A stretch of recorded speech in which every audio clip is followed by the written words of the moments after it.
Mastering that and those. Let's crush demonstrative determiners. Hello, language learners. Today we're going to tackle a very important part of English grammar, demonstrative determiners. Specifically, we'll focus on that and those.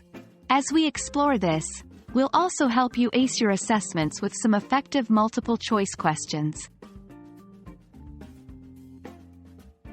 Let's start with the basics.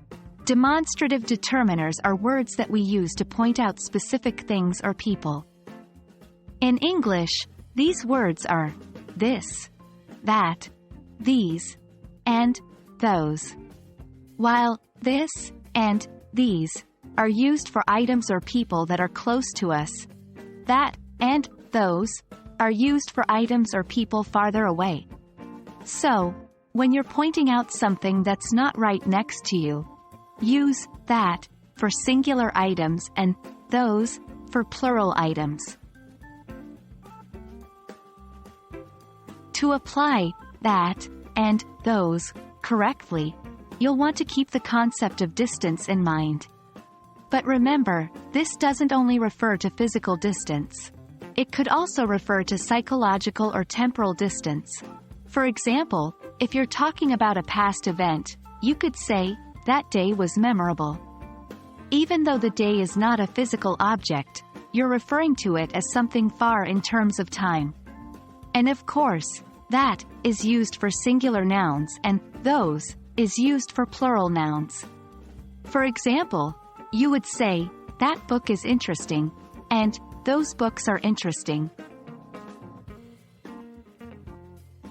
Time for the fun part. Let's look at some multiple-choice questions to help you practice. 1. Choose the correct demonstrative determiner. Underscore underscore underscore underscore book on the top shelf is mine. A. This. B. That.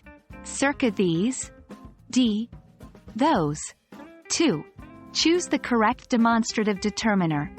I don't like underscore underscore underscore underscore shoes over there. A. This. B. That. Circa these. D. Those. 3. Choose the correct demonstrative determiner. Underscore underscore underscore underscore was the best day of my life. A. This. B. That. Circa these. D. Those. Feel free to pause the video and think about your answers. Remember, the key is to consider the distance and whether the noun is singular or plural. And that's a wrap. Hopefully, this has helped you understand the usage of that and those better. Remember, the more you practice, the more natural it will feel. So keep practicing with more multiple-choice questions and real-life conversations. Till our next lesson, happy learning. Keep your curiosity alive, and let's keep crushing the English language together.